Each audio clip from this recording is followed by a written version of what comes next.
এক যুবক যে সারা দিন শুধু গান বাজনা আর আড্ডায় মেতে থাকতো, কিন্তু নামাজের ধার ধারতো না।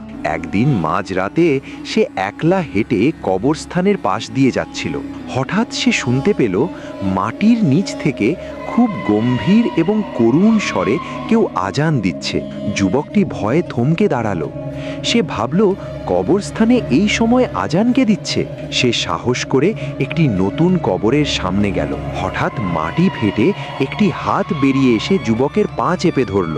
ভেতর থেকে এক ভারী কণ্ঠে শব্দ এলো, এখন আজান শুনে থমকে দাঁড়ালে?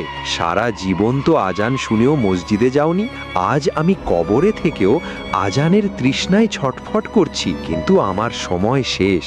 যুবকটি ভয়ে চিৎকার করে জ্ঞান হারিয়ে ফেলল। সকালে যখন তার জ্ঞান ফিরল, সে দেখল সে মসজিদের সামনে পড়ে আছে।